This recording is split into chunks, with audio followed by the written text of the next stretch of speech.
Folks, this is Screen Watching. My name is Dan Barrett. I'm joined by a man who keeps on interrupting me every time saying, I am vengeance. I don't understand what any of that's about. I am vengeance.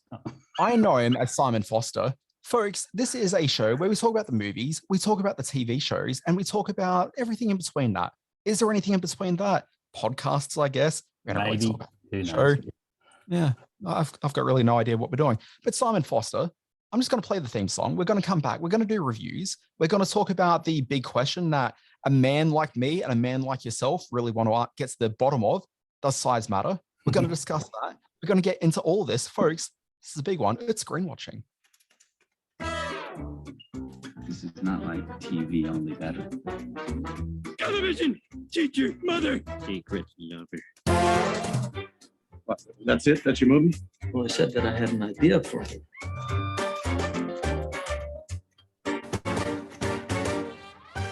Simon, the longer those intros come, the more you realize Dan can't find the button to press the play button so I can have the introduction theme song. I thought it felt like you were stretching with regard to the does size matter thing that you mentioned before, which is to do with the length of movies, nothing else. Don't get too excited. But it's, yes, I can tell you were stretching. How are you, Dan Barrett, surviving this insane East Coast weather we're going through?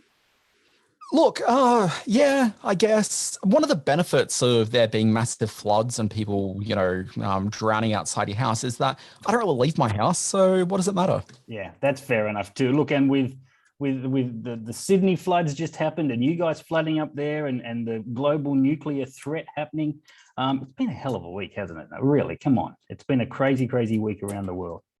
Oh, look, it's been something. Also, threats of nuclear attacks. Yes. Fun times. We should talk movies and TV because everyone's going to be staying inside in their bunkers. Yeah, sure. Let's do that.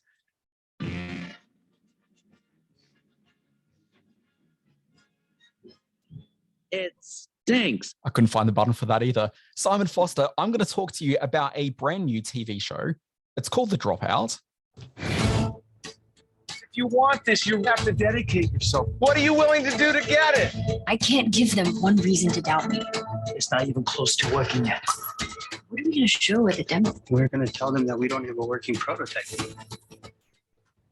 Right? Already the TV trend of 2022 is clear. Short, limited series set in recent living memory about real-life controversies and the toxic people involved. In recent weeks, we had Pam and Tommy about the stars of your favorite 1990s celebrity sex tape. We had Winning Time about the oversized personalities involved in your favorite 80s basketball team, the LA Lakers. Super pumped about the behind the scenes of your favorite rideshare app, until it wasn't anymore, Uber. Inventing Anna about your favorite New York socialite scam artist. And now we've got The Dropout, which is about your favorite scam artist tech bro who wasn't actually a bro at all. This is the story of Elisabeth Holmes. She's a young woman who modeled herself after Steve Jobs, black turtleneck and all, and she sought to take on Silicon Valley with her biomedical idea, a home blood testing platform called Theranos. Theranos, it was set to be a world-changing medical device that everyone was excited to see enter all of our lives until it became apparent it was all a smoke show. Now, in addition to being the subject of legal action, Elisabeth Holmes became the subject of countless true crime podcasts, feature stories, and now this TV series, which is curiously written by New Girl showrunner Liz Merriweather, a different Elisabeth. Elisabeth Holmes is a slightly awkward, unusual personality, and Merriweather brings a sense of adorkability to Holmes, meshing it in a way that feels very natural. You see, that's a reference to the New Girl, a character that was regularly referred to as adorkable. This is me crossing it all together. Now, this is where I also feel a little bit funky about the show. Is The Dropout, and let's be honest, all these biographical limited series we're watching right now fall into this, an especially accurate historical document as to what really happened? Or are they just really entertaining TV shows using Wikipedia pages as an outline that's then layered in with some TV razzle-dazzle? And is it even a problem if most of them seem to lean more into the razzle-dazzle than the truth? At no point watching The Dropout do I get a sense that I'm watching the real Elisabeth Holmes, or any interesting figures that populated her world. The framework of her real life means that we're getting some very unique characters on screen. The kind of romantic relationship sort of between Holmes and the 20 years older Sunny Balwani is unlike any we've seen on TV, and that can only come from real life. But again, I can't say whether the real life relationship is anywhere near as cynical as it seems in the show. What I do get is a true strong sense of the series star Amanda Seyfried putting in what is a stellar performance as Holmes. It may not be authentic to the actual Holmes, but it feels like it could be authentic, and I'm willing to go with that. She's a dynamo on screen, and it's impossible to take my eyes off her throughout the show.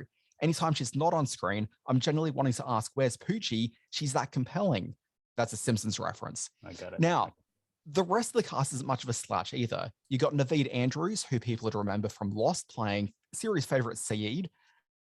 He's really wonderful here as the put upon, the used and abused Sonny Bawani. And then you've also got the various day players on the show. William H. Macy's there doing some really great bald-headed wig work as a low-class old family member who gets legally entangled in Holmes's mess. You got Laurie Metcalf. She's an almost short-term mentor figure of sorts. You got Stephen Fryer as an early member of Holmes's team. And that's just in the first handful of episodes that are streaming now. In the coming of weeks, you got a raft of beloved character actors who are also in there playing small, almost thankless roles throughout the series. Every couple of minutes, there's one of these people to pay attention to. It's a feat of casting. Now, especially engaging is Michael Ironside, who's on screen playing financier Don Lucas, who's considerably heavier than any other time I've seen Michael Ironside on screen. And can we just take a moment to think about Michael Ironside? He's one of the great character actors from across TV and film who's not celebrated anywhere near the level that he should be. I don't know that I'm enamored with The Dropout as a series. It feels like it's just one of multiple similar shows that are either streaming already or set to debut in the coming weeks, but it is compelling viewing. Don't look to The Dropout for any sense of what actually happened at Theranos, but it will charm and entertain you, and considering the glut of TV around right now, that puts it well ahead of the pack. Yeah, I'm 3 episodes into the Dropout on the Disney Star platform. I totally agree with you that the reason to watch the show is a wonderful Amanda Seyfried. I think that's how you phrase it, or Seyfried. I've always been a fan. I've even sort of cut her some slack for starring in the Mamma Mia films, and she's terrific in this. I've seen a couple of the documentaries on Elisabeth Holmes. Can't remember their names now, but there was one quite well-known one, and it's the eyes and the mouth and the voice inflection, certainly in these early episodes, just right. Although we should point out that Amanda Seyfried plays Elisabeth Holmes from almost high school years, and the transformation she goes through as the character is really convincing. So yes, I think the other point you make is true, is that I don't think there's any sort of compulsion to read all the truths of the story into this very much made for TV type of feel about it. I really enjoyed the way the story unfolded, and having been through all the facts and figures of it in those documentaries, I think it, and a lot of people know about this story, I think that it's fine to sort of bring a more TV sheen to the story of Elisabeth Holmes, as long as at the center there's a truthfulness to Amanda's portrayal of Elizabeth, and I think that's certainly there. So yeah, I'm a fan of The Dropout. Yeah, see, I don't even know if there's really a truthfulness to it. Like, as you said, like, this is not an unknown story by any means. I've been following this for a couple of years now, and I kind of feel that I've got a sense for her, but I don't know if I've really got a sense of her actual humanity or anything that could be said as what drives her. Like, I don't think anyone really strictly knows that outside of those within her inner circle. So I think that was part of her. I think that was part of her shell. I think that was the woman that she created of herself, the business sort of persona that she wanted to portray. So maybe that's the challenge that's Amanda Seyfried gets right. But like, maybe that's the thing with these it's an argument they could make for a lot of biopics generally, but I mean, certainly this current crop of bio TV series, which is like, what's the actual purpose of these? Are we really trying to get to the heart of who these people actually are? Are we treating it as anything more than just the shallow idea of the story that we're just bringing to life? Like, I don't really, there's no real meat and potatoes to any of this. It's really all glossy sheen. And I don't know if that's necessarily a problem. I don't know. I felt slightly uneasy in that it didn't seem to be particularly substantial, in that I didn't understand why I was watching it, but I was entertained while I was watching it. And maybe that's all the point is. Maybe it is. Yep. It's called The Dropout. It is on Disney Star as we speak, and on, I think, Hulu in the US for our American listeners. That's right. And consider everything I said then when I talk about next week, We Worked, which is yet another show with a male toxic figure, but it's basically the same in so many ways. But we'll see how that goes next week. Looking forward to that one. It's off to the movies with me now. I'm going to see the week's big art house release. It's called Bergman Island. All this calm and perfection, I find it oppressive. Soothing. You know how hard writing is for me. It's torture, it's self-inflicted agony, it's blood from a stone. Well, then, do something else. Yeah, like what? Full-time housewife? Well, it's an honorable profession. Simon, this looks like every movie I saw at the Dendy through the 90s going into the early 2000s. But tell me, what is this about? What's going on? It certainly sounds like it. That clip was sort of comically art house. But listen, this is also on a place called Faroe Island, which is a real place, a beautiful expanse of Swedish real estate in the Baltic Sea, the former home of the great filmmaker Ingmar Bergman. It's where he shot such celebrated works as Through a Glass Darkly and Persona, An Hour of the Wolf. Now, this is Mia Hansen-Love's latest film. In it, she tells the story of renowned filmmaker Tony, played by Tim Roth. He's hired a villa. He's shacking up there ahead of a film festival event that's honouring him. His partner, Chris, played by Vicky Krieps, who we know from The Phantom, not Menace, what was it called? Thread. Also a director, writer, but at the start of her career, she hopes the spirit of Bergman will sort of inspire her storytelling as she struggles to write her new script. And write it she eventually does, recalling her first love as she lets the magic of the island go to work on her. We see her story coming together in the form of Mia Wasikowska, who we learn is Chris's cinematic alter ego, Amy, the central character in the script that Chris is writing. Now, moments that inspire Chris become scenes in the film starring Amy, with both characters on their own emotional journeys. So you'll need to prepare for such Mia Hansen-Loveisms as the old man, young woman love dynamic. Please note that Tim Roth and Vicky Krieps have 22 years between them, and a fairly meandering journey that often sees her leading ladies wandering through the countryside, just observing things. I've ripped into a couple of her films for what I perceived as a bit of Euro pretentiousness, notably 2011's Goodbye First Love.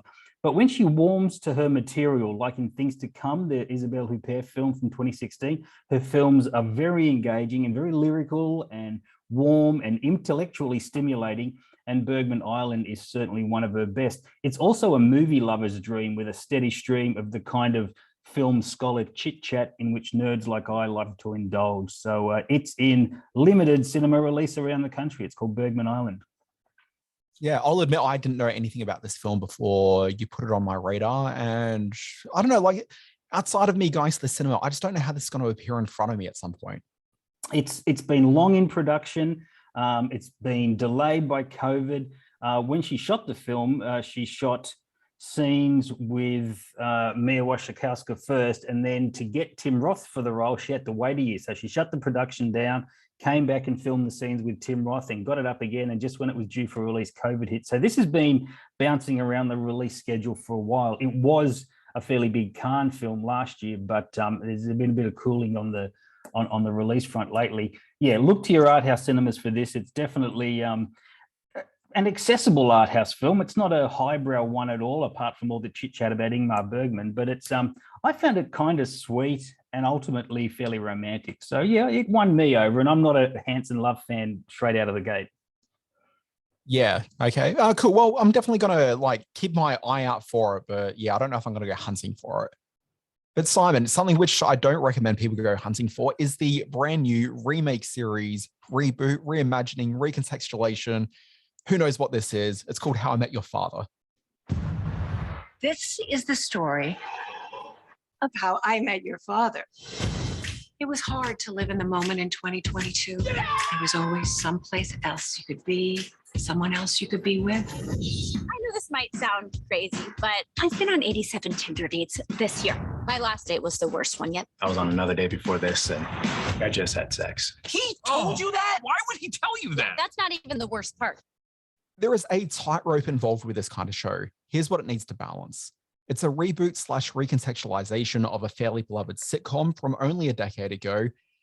Is it delivering a sitcom that'll appease viewers of the old show while still offering a show that's vital and new enough for the show to exist on its own?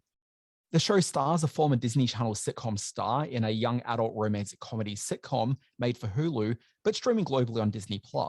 And does the show stand up all right as a grown-up comedy, or does it fall victim to feeling a bit too canned and factory-built like most Disney Channel tween sitcoms? And finally, does this show, of which its success rests entirely on whether the audience is willing to fall in love with the characters as they chase love and happiness, does the show offer up characters that the audience will fall in love with? After watching the first couple of episodes of How I Met Your Father, I really hope they haven't built that tightrope too high off the ground, otherwise we're going to lose a bunch of really talented performers. Sorry, you're quite cackling there, Simon. Sort of threw me off. Do go ahead. Yeah. So look, let's tackle the How I Met Your Mother of it all. The show takes the premise of the original show, which is a narrator talking to their children about being a highly romantic young single adult in New York City looking for love. This time around, the show's been gender flipped and features a romantic woman seeking the man who will father her son. Could it have been more interesting contemporary if she was looking for her son's mother? Sure, it could have been, but they decided to keep it all very hetero, and that's perfectly fine. But it does feel a little already done from the outset. Like How I Met Your Mother, our protagonist is just surrounded by a bunch of friends who are all out to have a great time and find their ways in the world. The problem for this show is that while one of the problems for this show is that while all the characters are fairly different to the original crew and personality type, so much of the show in this early phase of the series feels like it's too consciously leaning into the old show and away from it in a way that never feels like it's enough of its own show. I was left wishing it embraced a different visual style, set in a different city, or even found a new framing device. And I understand that those are all elements that make it a How I Met Your ... show, but at the same time, they're also the elements that remind us that we've seen all of this before and executed with a degree of more charm. Now, the two most frustrating things, one, their home set is the old apartment from How I Met Your Mother. It's a location that feels as overly worn as when we watched a black family and Maurizzioni move into the house from All in the Family, a 90s sequel TV series called 704 Hauser, and how's that for a ridiculous bow that I've stretched? Wow. And two, you've got the scene, yeah. You've got the scenes with our grown-up narrator, here played by Police Academy actor Kim Cattrall, who leans far too much into the criticism leveled at the original version of the show, which they got all these stories being told every week about our protagonist regularly getting laid by a never-ending stream of guest stars, and it always seemed like inappropriate story fodder to tell the kids. But here, because it's Kim Cattrall, she completely owns her sexual proclivities. It's sex positive, sure, but being a Disney-level friendly comedy, it's never really quite dirty or specific enough to feel authentically Kim Cattrall, who has, quite famously, moved on to discuss far dirtier acts on screen in Sex and the City than was ever a concern when she was hanging out with Mahoney and Tackleberry. What I feel dirty about is the history of the show that led to Hilary Duff starring in the program. When Disney Plus was announced a couple of years ago, Duff was also announced as starring in a brand new Lizzie McGuire TV show, reprising her early 2000s Disney teen show character, but taking Lizzie McGuire from her teens to being an adult woman. To me, that's an interesting TV experiment, following a character like that and aging them up 10 to 15 years for an entirely different stage of life. The show was made for the teens who grew up with the show, but the new show would have reflected their lives as they are now. And that's way more interesting simply for the fact that the old Liz McGuire show was also pretty good, far better than most of those other Disney teen shows. But then Disney Plus looked at the creative of that and decided it was too adult for the service and canned it. But here we have now Duff starring in a Frankenstein How I Met Your Father show, which feels like so much a lesser show of the very similar TV program that by all rights she should be starring in right now. And the big question for the show is whether the audience can fall in love with these characters and want to hang out with them. The secret to a good sitcom isn't necessarily that it has a good ensemble cast, or that the jokes are especially good, or that there's a strong premise. Enough shows have been successful with audiences just by coasting by on one of those elements. But it certainly helps to have all three. The secret to a good sitcom lies completely in the connection that the audience have with the characters. And how is that connection here? Frankly, that's where it feels a little too shaky. I'm certain there'll be a segment of the audience that does connect with the show. I mean, all shows, probability, there's going to be a certain segment. The ensemble here, it's certainly very, very good. But even the weaker elements of the ensemble have the potential to elevate once the writing team work out what actually does and doesn't work for the individual characters. And you got Hilary Duff and Chris Lowell as the leads of this show, who are both really strong leads in a show like this. But I still just found nothing to connect with any of these characters. And part of the problem is that the show, and this is where the tightrope metaphor comes back right into my review, it doesn't know how to balance the most difficult task of all, which is making sure that Hilary Duff's character comes across as both a romantic realist and not a complete nutcase. How I Met Your Mother mostly got away with this by establishing realistic romantic pursuits. But here in the first episode of the show, we've got Duff chasing after a guy that she had a great date with, chasing him to the airport where he's currently moving to work in Australia for a couple of years. And all of it just kind of feels too big, too grand, and just a bit too dumb. To connect with characters, you need to find a place to connect with them. And it's hard to do that while you're busy shaking your head at how much silliness you're being asked to accept as a viewer. Yeah, all beautifully said. Look, I agree. I only watched the first episode of this, so I'm, all on board if it wants to grow as a as a comedy and introduce the sort of character beats that help us like the characters. I found them insufferable in that first episode. And the point you make about being such a dumb idea that she unloads all of her modern history, all her most recent sexual activity on the two guys in the car. I think one's an Uber driver and the other one, I'm not quite sure what it was, but she's doing it all from the back seat of the car. I just found that such a twee sitcom-y sort of setup. And then the scene with the hunky Englishman in the bedroom who comes out with his shirt off and muscles out, and it just became the sort of horrible comedy that's cut from the, that Chucky Laurie type of comedy show. The Charlie Sheen thing and Two and a Half Men, that kind of comedy. You look at that, it actually comes more from like the Disney teen shows, the early 2000s. Yeah. Like it's a little bit sort of sexed up, but like the comedic beats and the vibe of it all is very much in line with those programs. And this show, like it's no better than those programs. So we're getting it a few weeks behind the US launch of how is it rating in the US? Does it look like it's settling in for a run like How I Met Your Mother? Oh, look, I mean, we don't know ratings because it's a Hulu show in the US and they don't really reveal the viewership. Has been commissioned for a second season. Okay. I guess it's two of the things I was hoping that you'd sort of talk about here and allow me to jump off here with my two sort of bugbears. Sure. One, not really bugbears, but two conversation points.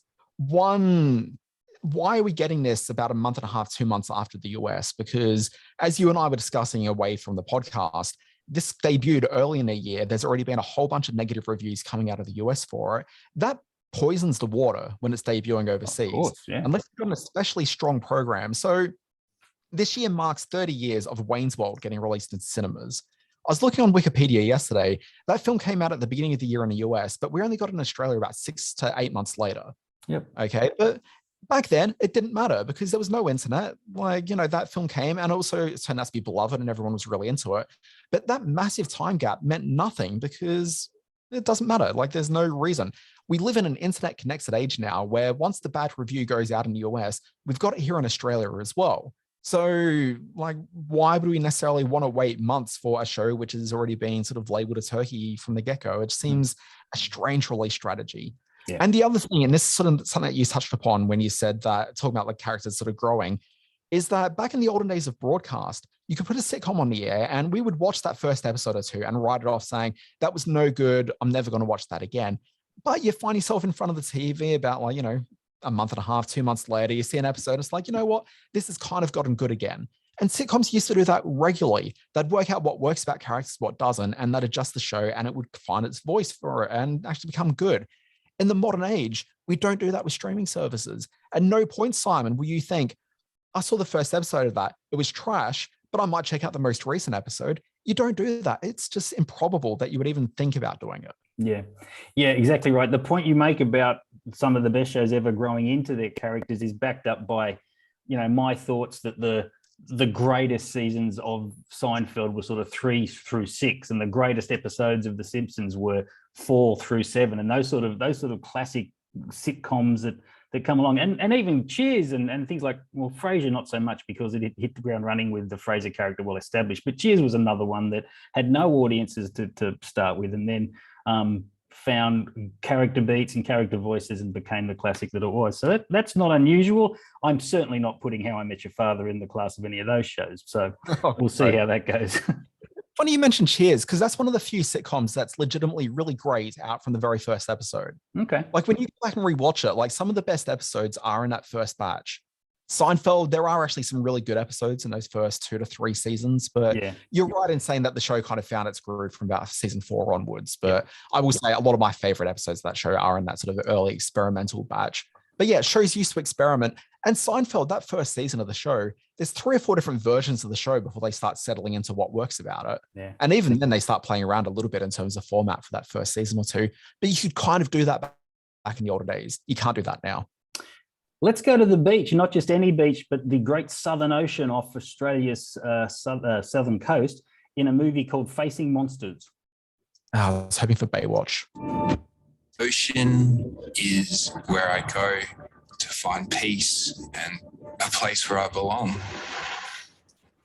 It's where I feel most alive.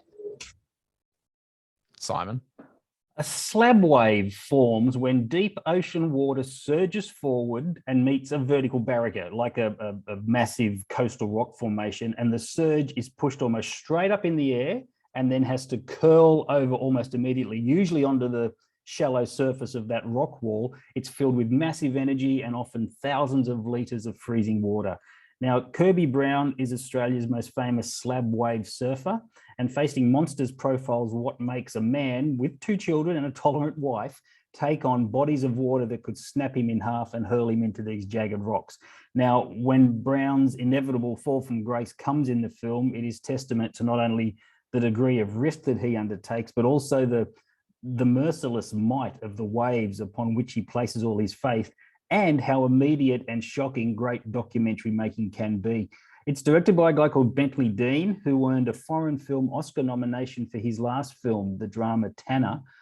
It captures both the ferocity of our Southern Ocean and the, I guess, enigmatic complexity of the very outwardly soft-spoken Brown. The best surfing movies are about more than just surfing, and Facing Monsters is just as determined to explore why someone takes this kind of risk as much as how someone does.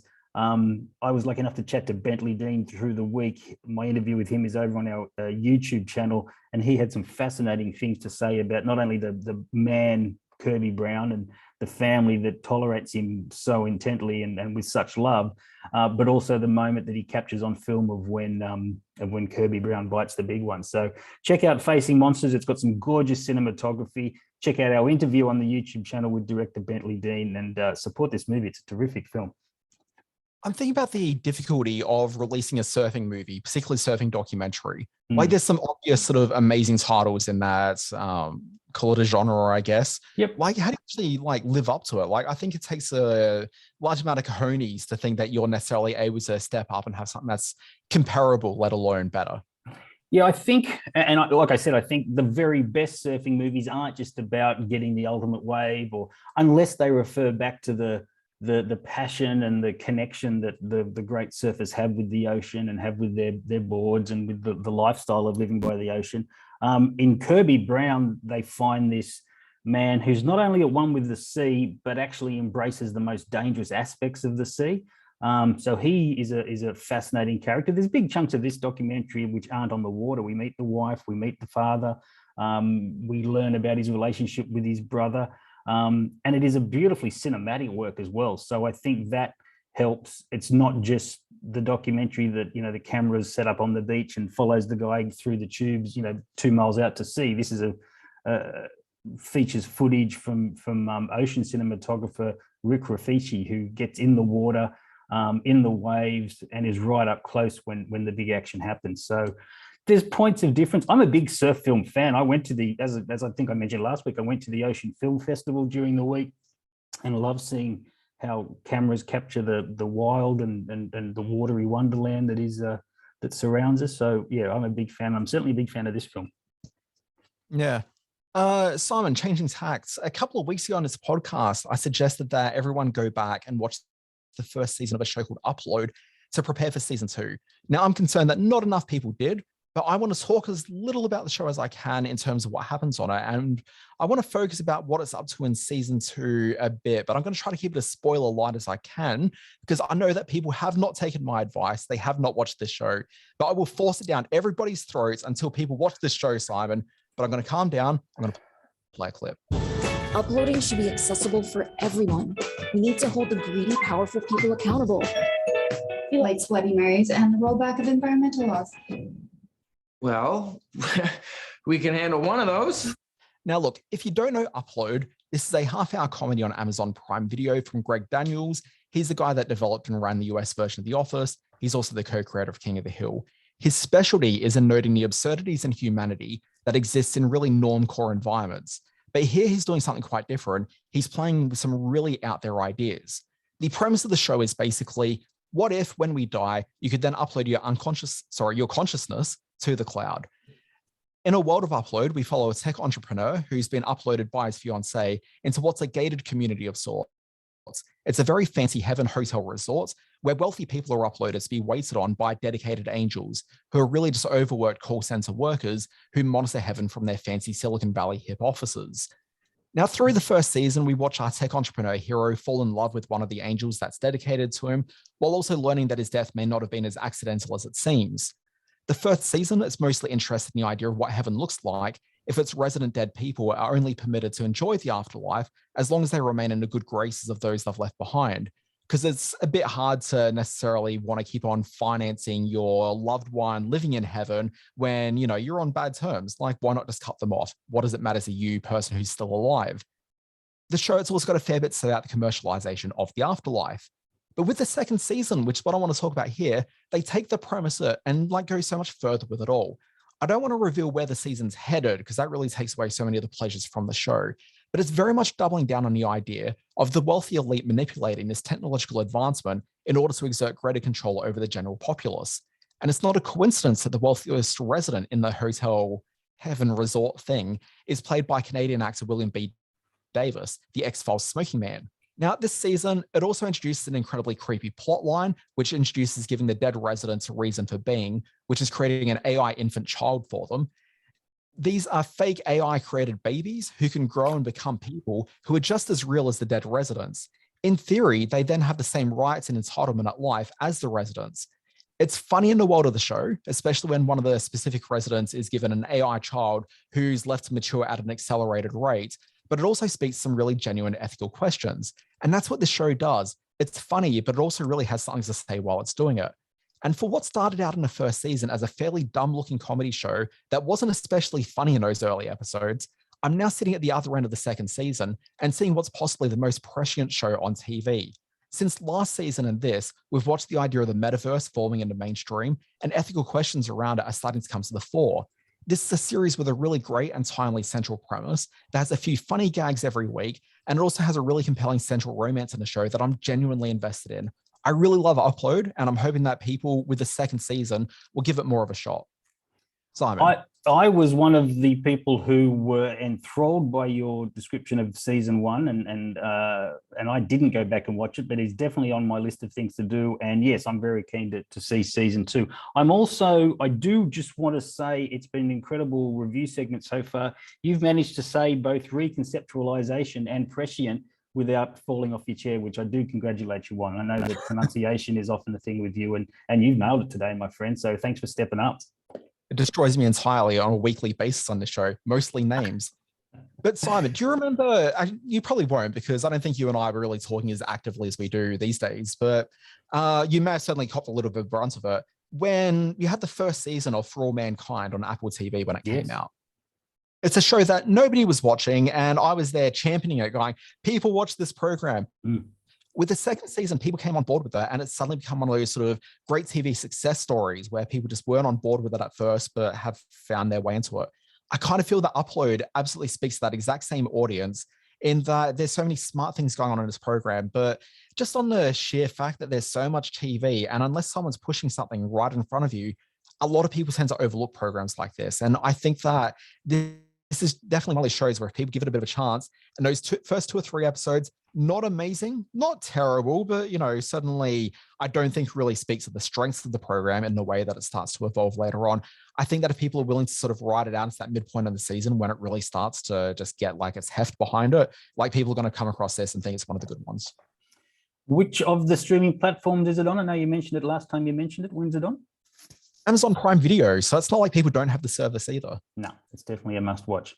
For me, the major show of the week is a new Apple TV drama. It's called The Last Days of Ptolemy Gray. And I don't have a clip for it. All right, I'll just move on. The dead ends of an old man's fraying mind provide the building blocks for a rich character-driven drama in The Last Days of Ptolemy Gray.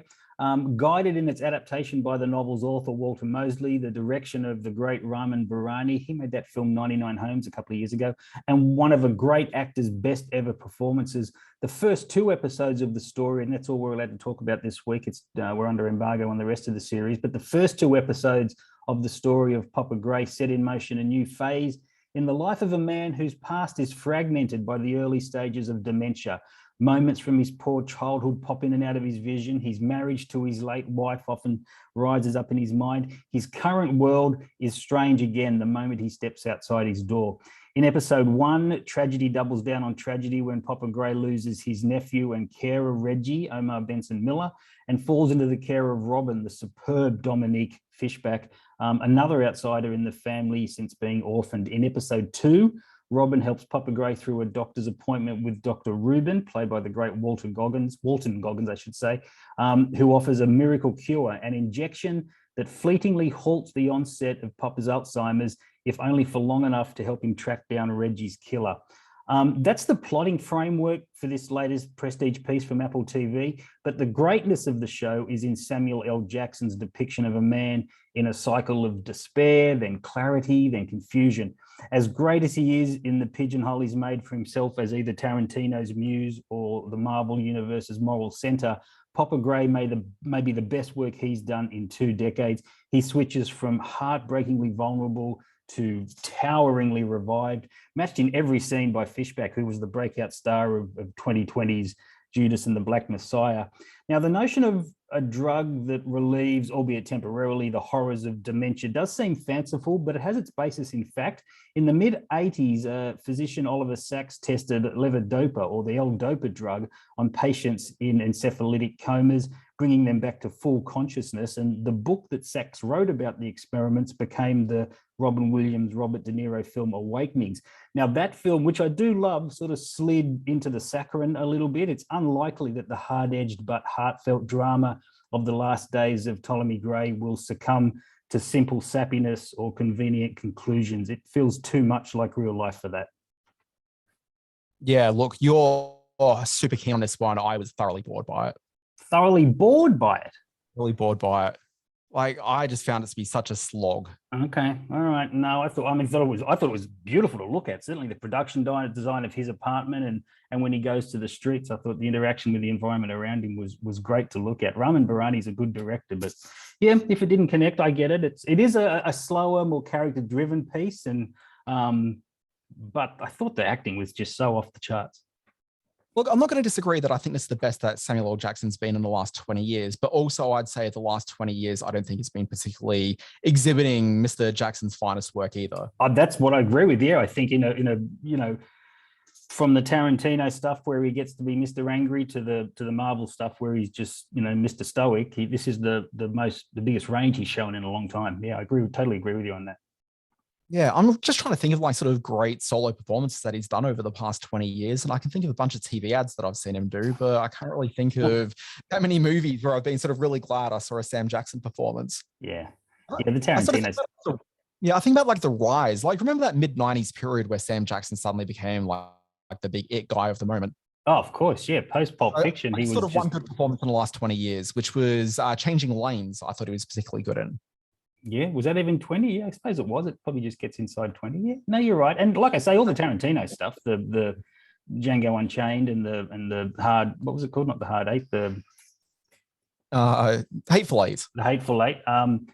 Terrific in all of that, but doing the Tarantino swagger. So this is shows more of a range, the kind of stuff we've known he can do for a long time, but just hasn't. So I also do want to mention very quickly that there's a lovely little film for the more mature members of our audience. It's called Off the Rails. It's in limited release this week. It's a story of 4 50-something girlfriends who recreate a European journey and amid lost passports and train strikes and romance and old feuds, fill the 5-day journey, reminding them of how great they once were and still can be. Stars Jenny Seagrove, Sally Phillips, the great actor Franco Nero, and it's also the last film that Kelly Preston made before she passed away. So if you want your last little bit of Kelly Preston on the big screen, check Off the Rails in cinemas this week.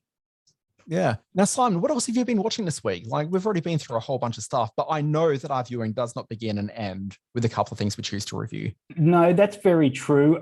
This week has been a happy and a sad week for me. Of course, what I've been watching all through the week is the coverage of Shane Warne's passing. As a cricket nut, as a tragic, he was a hero of mine. Seeing all the great sort of recollections and moments from his career on all channels all over the place, on screens everywhere, has been bittersweet. So RIP Shane Warne. But the one that's made me very happy this week is a show called Trip Hazard with Rosie Jones. Now, she's a comedian out of the UK who suffers from a form of cerebral palsy. You may have seen her on Would I Lie to You and all the panel shows that seem to be de rigueur for the UK marketplace. In this one, there's 4 episodes. She goes to different parts of the UK because when it was shot, everyone was in lockdown. So she can only travel within certain sections of the UK. So she visits some of the places you don't often see on television. And when you see them, you'll see why you don't often see them on television. But in there, you've got the great Rachel Stubbings does a part as the head of development with the TV station that's hired her to do these shows, and that's very funny. And it's all narrated by Olivia Colman, who has some very, very funny lines. Only 4 episodes. It's on SBS On Demand. Definitely worth checking out. It's called Trip Hazard. The joke is in the title because she doesn't walk very well, and everywhere she goes is a trip hazard, and it's about trips. So Trip Hazard with Rosie Jones on SBS On Demand. No, I get it. Yeah. It's funny. So look, I've been watching a couple of things as well. So I think I mentioned on last week's podcast and last week was our big The Batman special where we talked about nothing but The Batman. I did mention I was off to watch it again the next night. And something really quite, I'm not going to say profound, but certainly something which is, I guess, maybe something that we don't really talk about enough on podcasts like this, which is the experience of how your view of a movie changes the second time you watch it. Yeah, that's a slippery slope for a critic like me to comment on, because I have had my bunch of movies where I've gone in and I don't mean to interrupt you, but famously Forrest Gump from me, which I dismissed out of hand when I first saw it. And I just thought, oh, what is all the fuss about? And then I was sort of dragged back. Dismissed it the second time? I did, and it reduced me to a sobbing wreck the second time around and remains one of my favorite films. So ideas and minds do change, but I am certainly keen to hear what you thought second time around of The Batman. Yeah, what a difference 24 hours makes, Simon. Not really that much. So I quite liked it the first time I saw it, but I really came to really appreciate it the second time I saw it, where a lot of the elements that I think I talked about on last week's show that didn't really quite work for me the second time through, because I kind of understood where this film was heading, what it was really trying to say about some of the characters. I was watching that from that perspective from the outset, and that film absolutely soared. Like, I'm curious to know what happens the third time. And even that 3-hour running time, Simon, like, it flew by the second time because I was so much more invested in it. So I don't know. I'm really keen to know what's going to happen the third time when I see it. So watch this space next week. They've got your bucks. Look at you, 3 times with The Batman. How about that? Do you have movies that were so special to you the first time you watched them, you're reluctant to go back and watch them again? And I don't mean movies that were great, but just because of the very nature of them, you don't return to them. Like Schindler's List is a film that is a masterpiece, but I haven't gone back to watch it again just because of the experience of watching it. But there are movies that sort of connect on a base level with you that you know you're not going to re-experience the second time around, and you don't want to spoil that first viewing. Oh, look, absolutely. Like, I mean, I've seen the film Ski School a bunch of times, but Ski School 2, I'm just concerned about going back that second time. Right. Fine. Look, if you don't want to take it seriously, that's fine, Dan. We'll discuss this in a little bit. Look, I don't know there's a film that I'm probably hesitant to go back to, but I certainly know that there's been times where I've gone back and had a profoundly sort of different reaction, where I've gone to a completely different extreme when I've seen it that second time. But then there are films which, and it's usually longer films, that I tend to find myself sort of falling into a bit more. Films of Paul Thomas Anderson are probably a really good example of this, where I've watched those films countless times, and they're usually very long, meaty films with a lot going on. Meaty, quite definitely, with Boogie Nights for a number of reasons. So, like, I find myself going back to Magnolia specifically, which is third film, really. And that's a film that's, punishingly long, but that to me feels like 20 minutes every time I watch it. Like, I just sort of fall into that, and just the running time sort of drops away for me. I'm deep into that world, and those are films that just like grow on me more and more, even though I'm very fond of them going in at this point already. Sure. Now, what else have you been watching, Dan? I know you've got thoughts on another of this week's big new releases on the television. Yeah, so there's another show called Shining Vale, which I went into with some very high expectations. So this is a half-hour comedy horror starring Courtney Cox and Greg Kinnear. And the premise of it is that you've got this couple, she's been unfaithful, but they're trying to sort of make their marriage work by restarting their life and embracing it from a different perspective. So she's a professional author, and so she's got a bit of writer's block as well. So she's working through that, but also working through these struggles in her marriage. They go with their two very teenage kids to live in what's a fairly rundown, broken house in a way that these stories do. I don't know how often, like, you see stories where families have packed it all up to move to a haunted house, and it's always the first time the kids have ever laid eyes on the house. There's always that scene where they stand outside. It's like, we have to live here, and that goes on. That absolutely happens here. It's a trope that is well worn, and I'm not sure for a good reason, but it certainly happens. But that's the thing with the show, in that it's an interesting idea for the show. I like the idea of this sort of broken down relationship, and they want to try to make things work while, in the worst possible place for it. But they take things a bit further, where the overall sort of thematic idea of the show is the idea that women throughout history have been supposedly more susceptible to the idea of experiencing sort of supernatural experiences, but at the same time, the same traits that make them open to that is the same traits that are generally applied to women who are seen as psychologically unwell and damaged people. Yep. And so the show plays around with that. But the thing is that the show opens with some title cards that explain the thematic idea of it in big fonts across the screen and smack you over the head as hard as possible. So that, even though that's an interesting idea, like, it's kind of already worn out its welcome by the time they start playing with some of those concepts, because there's no discovery left. And so what's left then is some really unscary scares that supposedly exist, but also just some really unfunny jokes. Like, the jokes aren't funny. The relationships aren't especially sort of interesting or that complex or that warm or inviting, or these aren't people you want to spend time with. And so, there's just nothing really going for this program beyond this really interesting thematic core, which has kind of been ruined for you from the outset. So I don't know. It's a very interesting idea where the execution just isn't there for it. Horror comedy is tough to pull off, and the talent's there with Courtney Cox and Greg Kinnear. Who are did you mention the showrunners on it? Is anyone of any note? Oh, I'm trying to remember who the showrunners are. Actually, okay. It's actually a really disappointing thing, in that one of the co-writers, or co-creators, is Sharon Horgan, who's a creator that I otherwise generally really quite like. Yeah. But yeah, I will say that Sharon Horgan's UK work has been stuff that I've really connected with in a really big way. But I don't think that any of the series that she's worked on in the US, and I'm thinking about this, I'm thinking of Divorce, which is a HBO show from a few years ago as well. Both of them have just left me really, really cold. And there's something maybe about her working in the US industry that doesn't really quite sing for me in a way that I think her left to her devices as a interesting UK creative voice tends to allow her to be at her best. Shining Vale is screening where? So this is a Starz series from the US, but streaming here on Binge. On the Binge channel. Batman's in every cinema you can bump into. Trip has it on SBS On Demand.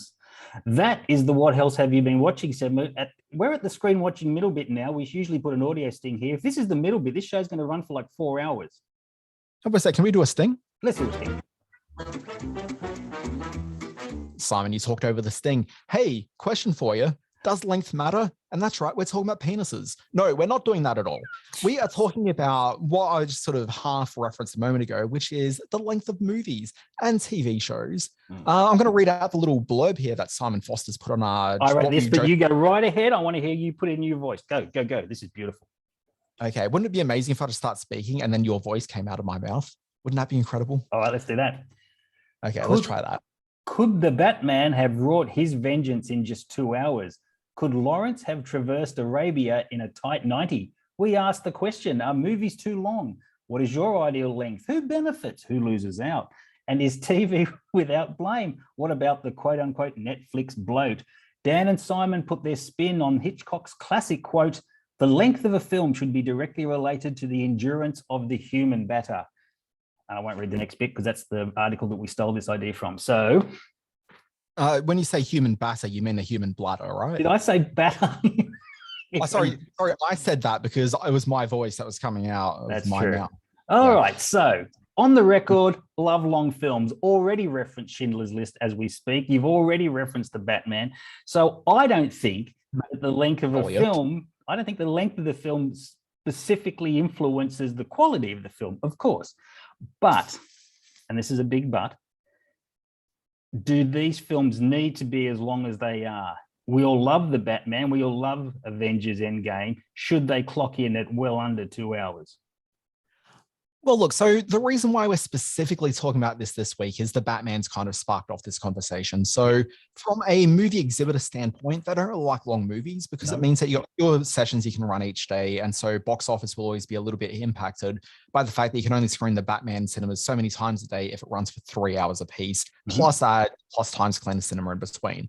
So cinemas hate long movies, but the thing that really sort of kickstarted our specific conversation is there was a variety piece that was looking at this. And I think it's in that variety piece, but there's been a couple of very similar articles the last week or two. So I could be conflating them a little bit. There's a quote in there, which actually speaks a bit to the Batman as well, with something I heard this morning, which is that they were talking about the test screenings for one of the Harry Potter films. I presume it was the first one. That goes for a bit over 2 hours. Like it's a bit of a lengthy slog, particularly it's a kids film, and kids are generally seen to have lower concentration spans and won't necessarily stick it out for a 2.5 hour movie in the way the Harry Potter film is. You can probably tell me what the runtime is, Simon. I've got no idea. I think the first one clocked in about 150 minutes, so it's that's a lengthy film. But what they found in the test screenings for Harry Potter was that kids were actually, like, parents weren't so keen on the runtime of it, but the kids were really, really invested, and they all reported that they were very happy with the runtime and were never bored by the movie. And then I heard what they were talking about the Batman, where apparently Warner Brothers had tested 2 versions of the film. They tested their current 3-hour version, which I think is actually only 2 hours and 55 minutes, makes all the difference. But then they also played a regular sort of 2-ish hour version of it. And the test results came back overwhelmingly saying that people preferred that 3-hour version. So the general takeaway from that is that these properties that have like a strong sort of built-in fan element to it already, like pre-existing enthusiasm for the property, you can probably get away with a longer film in a way that if this was a brand new thing that people were unfamiliar with, it may be considered a slog. And maybe for that exact reason that I was saying earlier that I had a reaction the second time I saw the Batman, which was that I kind of understood what the film was doing then, and I just kind of went with the ride a little bit more the second time through. So maybe audiences are just generally a bit more primed to be able to endure the 2.5 to 3 hours if they know what they're in for. I want to make 2 very quick points.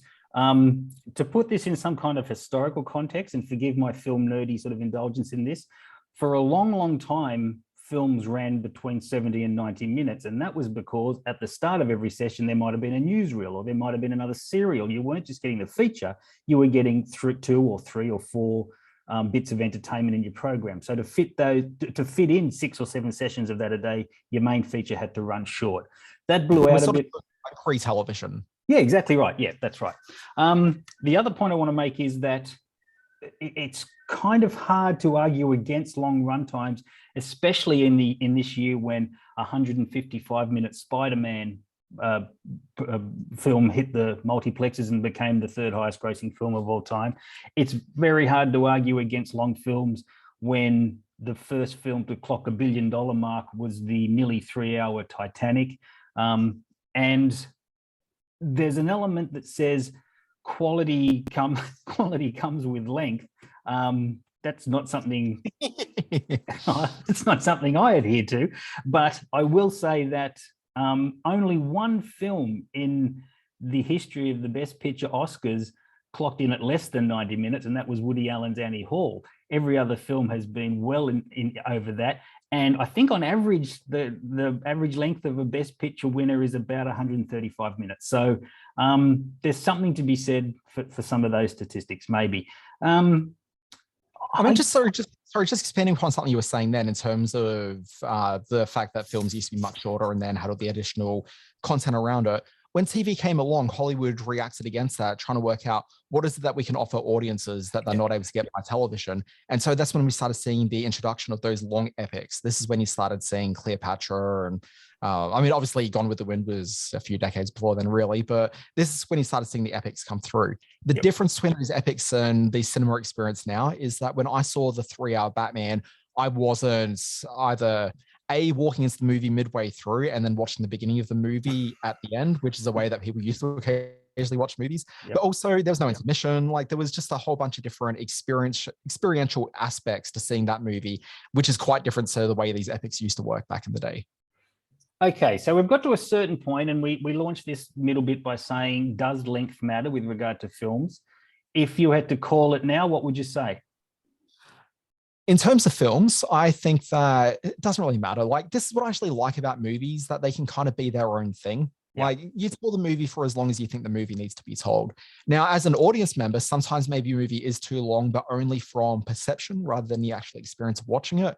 Because I will say, I'm perfectly happy going and seeing a 3-hour cut of Batman right now because I'm a massive nerd, and so that's kind of driven me in.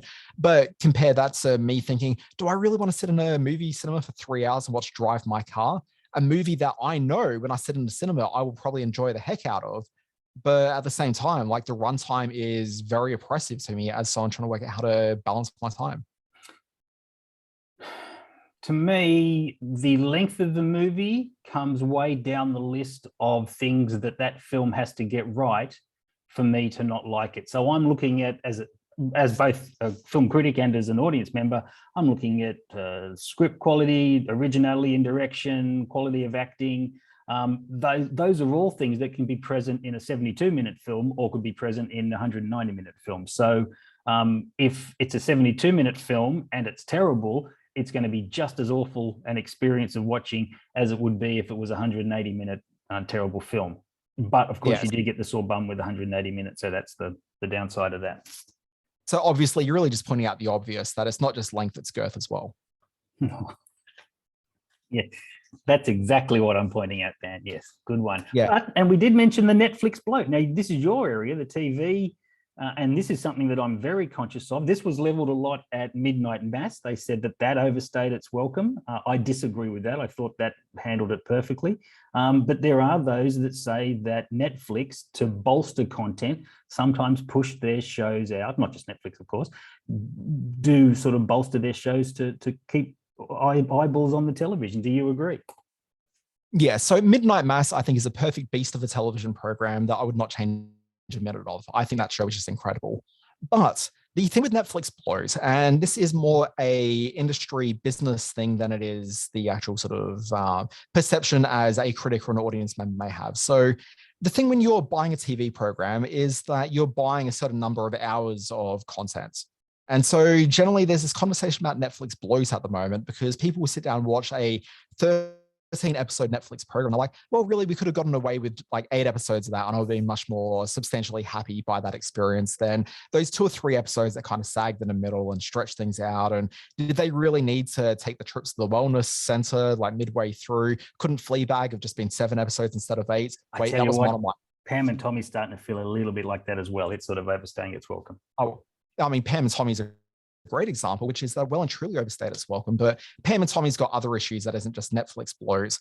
I mean, obviously it's not a Netflix to begin with, but Pam and Tommy was one show that they realized midway through the production needed to be something else. And you can see there's a change of creative that takes place at midway point in that is far less deliberate than I think they were selling it as.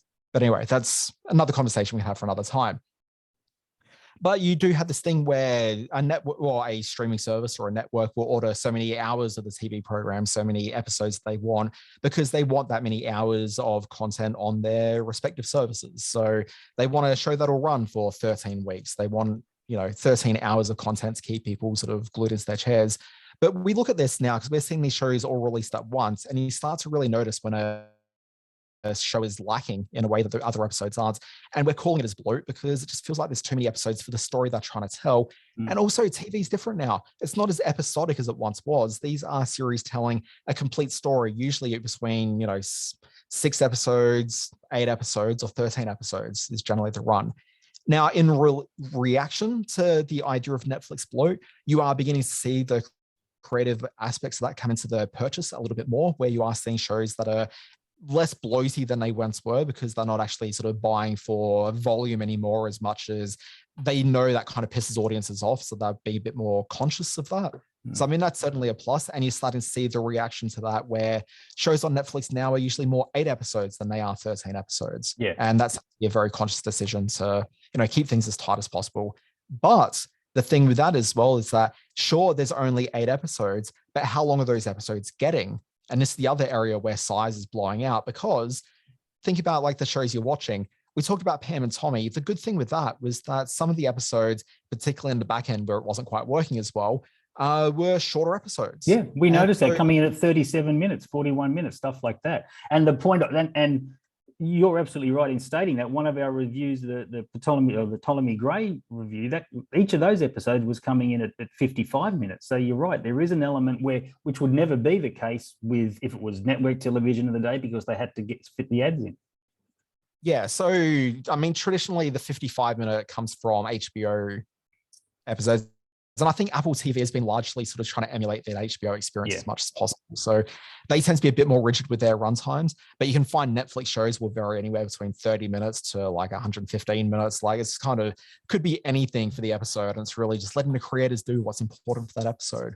But like there's just that lack of consistency and you never quite know what you're in for when you are sitting down to press play. So length is taking place in different sort of aspects now. It's not necessarily just episode runtimes, episode length, series runtimes. But you're absolutely right. If much as it is with cinema, if you have story, if you have interesting visual components, for me, length of per episode or per story element isn't a problem on the big screen or small. But then there's the other thing, which isn't necessarily quite length, but it's kind of more to do with the right story for the right medium.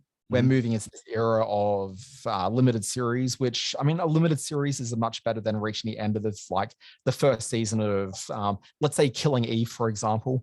Killing Eve, absolutely a story that should have just been one season and one really tightly contained story, but it was open-ended and it's kind of felt like a bit of a cop-out then to go, oh, well, we have to watch season 2 to watch the exact same program all over again. And you can see there's definitely diminishing returns with that series that's going on. But you've just got this thing where there's series which clearly feel like a movie premise that's being blown out to a TV premise because TV shows easier to sell and certainly where the hot thing is. So even limited series these days feels a little bit long to me. I'm kind of liking things like, say, The After Party, where the structure of TV really factors into the storytelling in a really big way.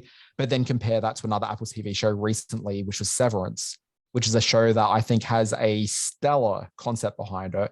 I think it's got amazing production values. I think it's got a really great cast, but that doesn't need to be a series. It does not need to be as long as it is. And Simon, I know that you and I had a bit of an argument about that when I was reviewing the show, saying it didn't need to be a series.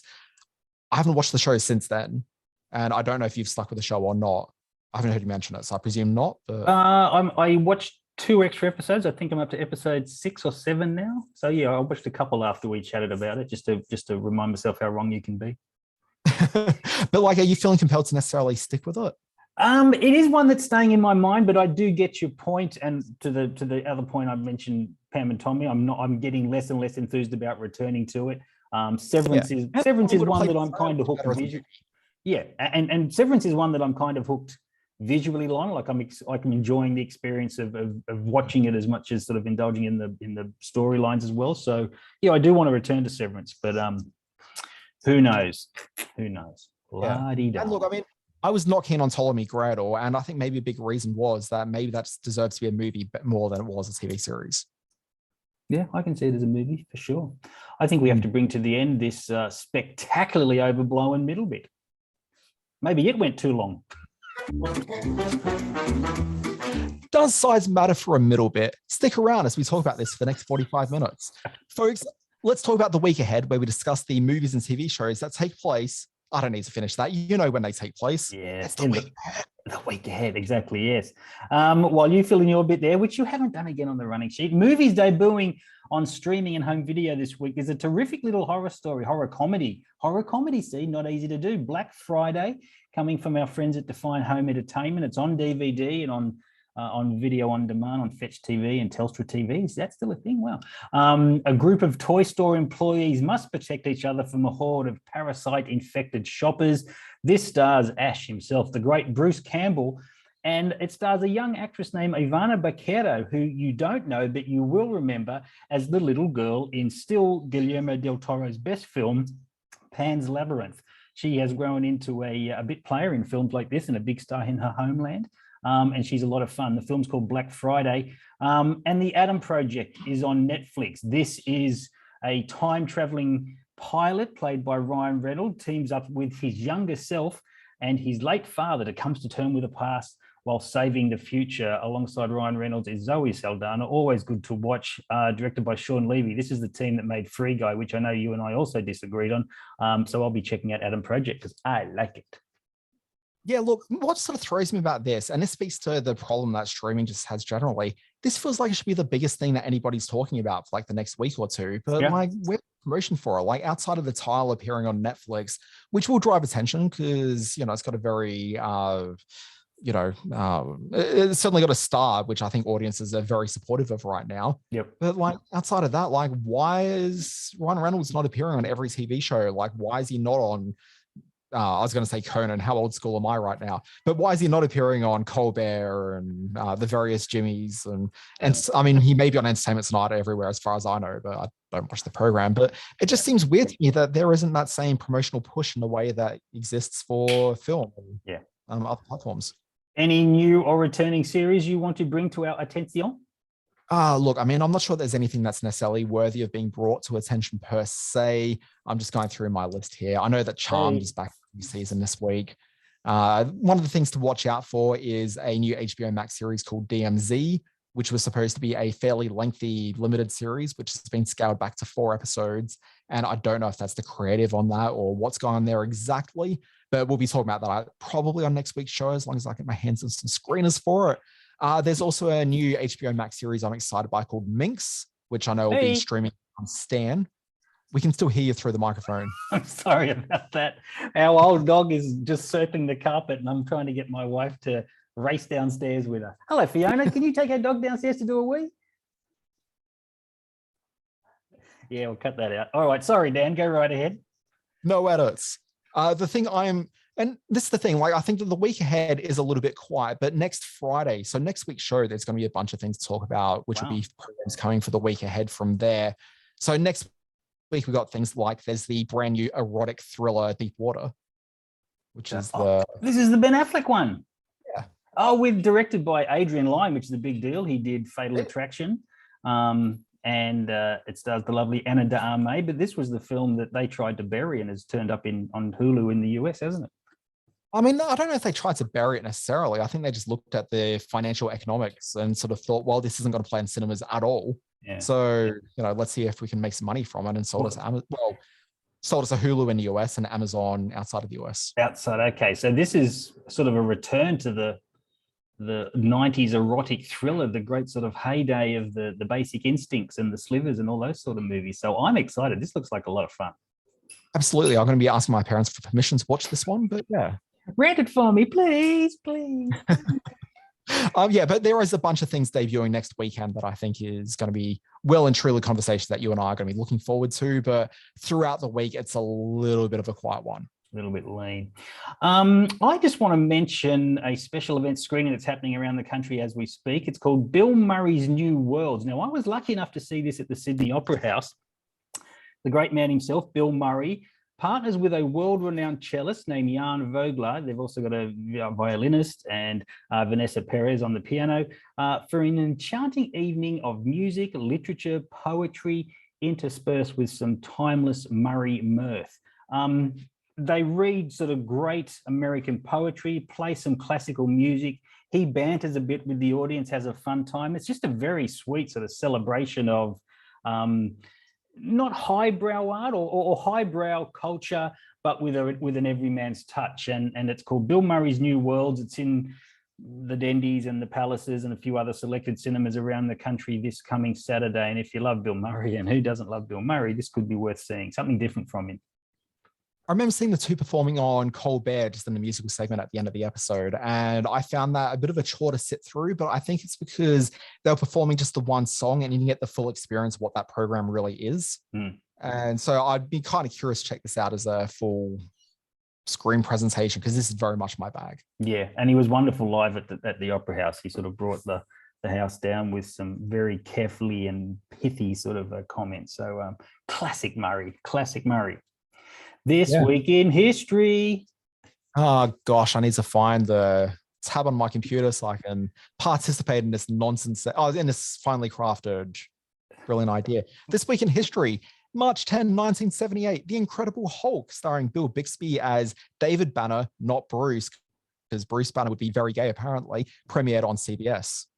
On March 11, 1958, Charles Van Doren finally loses on the US game show 21 after winning nearly $130,000, which was later revealed to be a fixed enterprise. Now, the story of this was told in Robert Redford's great film Quiz Show. If you haven't seen Quiz Show with Ray Fiennes, do go and watch it. It's a fantastically entertaining sort of slice of history and the bit of a death of innocence in the world of television. If I was going to list like the 2 or 3 films that I've always meant to see that just never have, Quiz Show is definitely part of that list. Yeah, fantastic film. I'll take this one because this. Hey? Can I give you some trivia? Yeah, sure. Go ahead. Okay, so it was in 1958 that Van Doren ended up, losing on Quiz Show. So late 50s. When they came to reviving the TV show Jeopardy, so this is, I'm going to say 75, 76 when they started looking to bring that back. Because I think Jeopardy existed as a format, but it's not the same format that used to exist to Jeopardy. It's an entirely different show, but it's just still called Jeopardy. But when they were trying to work it out, essentially they had this sort of stumbling block, which was Merv Griffin, who's the guy that created Wheel of Fortune and a bunch of other big game shows. When you look at the end of most of the game shows you watch, Merv's name right across it. And I'm pretty sure is the host of Wheel as well in the US for a few decades there. Mm-hmm. But he's there and he's like, well, we want to do this general knowledge trivia game. We're going to call it Jeopardy, but we can't do this anymore, can we? Yeah, because there was still the psychological trauma sort of reverberating through the industry where no one wants to do a general entertainment trivia game show because of the quiz show scandals from the late 50s. Yeah. Like nobody wants to touch it, which is why when you look at quiz shows from the late 50s onwards, they're all sort of very much like Wheel of Fortune, where it's not just trivia, it is things which are games of skill rather than just a recall. Yeah. Life, I think it was, is the one who said, well, instead of answering the questions, why don't you answer with the question? And so that's why Jeopardy is what is, who is, where is, because of the quiz show scandals of the 50s. And they did that in a way to get away from just the bad juju around it all. That is interesting. I did not know that. Great trivia, Dan Barrett. And then, of course, it all sort of happened again with the Do You Want to Be a Millionaire scandal in the UK that was made into the great Matthew McFadyen series quiz. What was that cough for? Because that's what they were doing in the audience to indicate. Oh, right. I thought you'd finally tired of my conversation and just had to sort of cough it up. I'll take this one because it's for UFO nuts. Obviously, the message to be taken away. It was there. On March 13 in 1997, over 1 million people on television and hundreds of people in Phoenix, Arizona saw the Phoenix Lights. Now, this is a yet to be explained UFO phenomena that a triangle of lights that floated over the Phoenix, Arizona city. And the camera crews got there and it became a television sensation, broadcast all around the world, and still one of the most famous and unexplained UFO sightings. Look, I saw this on the rundown a couple of days ago and I'm like, this is going to be some dork shit. It is dog shit. You know, I love my dog shit. I go to sleep every night with the podcast, with podcast earplugs in, listening to Bigfoot podcasts and real life alien abductee podcasts. And I love it. I love it. Let's get a little bit more highbrow. March 17, 1960, the classic French New Wave film Breathless, directed by one Jean-Luc Godard, starring Jean-Paul Belmondo and Gene Seberg, was released in France. You have been practicing your overseas names, haven't you? You've been very good today. Oh, well, I can pronounce Jean because I've seen Star Trek: The Next Generation. Fair enough. Happy birthday, Sting. Oh, gosh. I didn't have enough time to prepare for this. You have one job. No, not happy birthday. No, not that. Please, no, not happy birthday.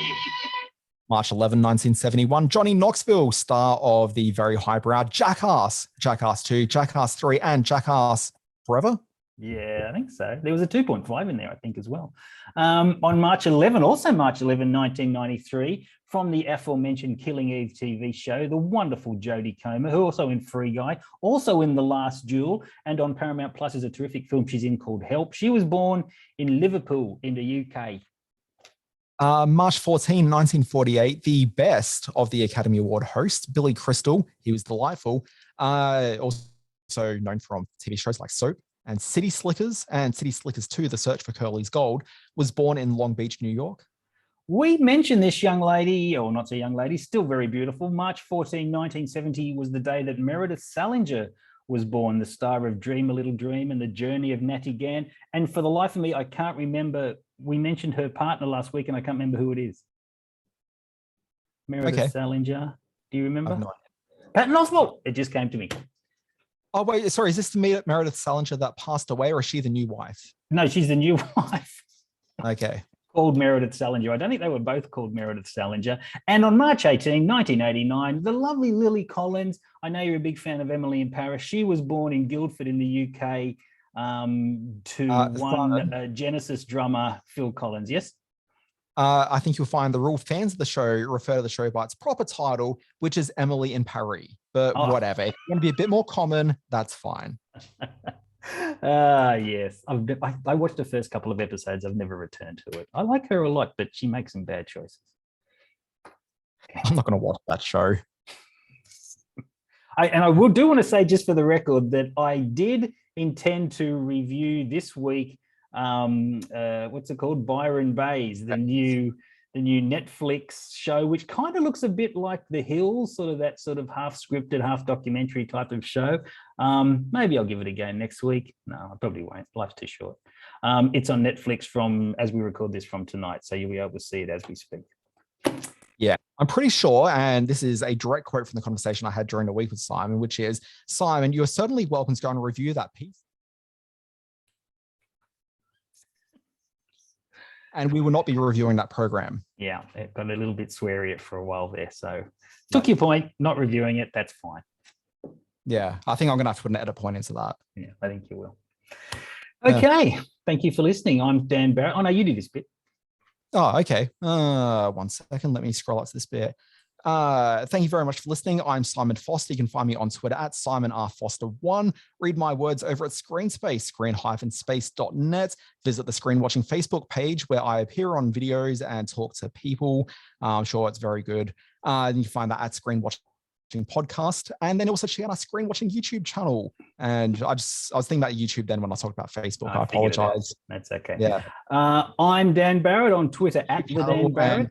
Uncut interviews, long girthy interviews, and fresh trailers. All right. Thank you for listening to Screen Watching. I'm Dan Barrett at Twitter at the Dan Barrett. Start your day with my free newsletter, Always Be Watching, at alwaysbewatching.com. The big stories in TV, streaming, and film. And on Friday, the Always Be Streaming newsletter recounts the big shows that launched that week. I do a better Dan Barrett than you do. Yeah, I think that's probably true. Yeah. So anyway, folks, thank you very much for listening. I'm Vengeance. We'll be back next week.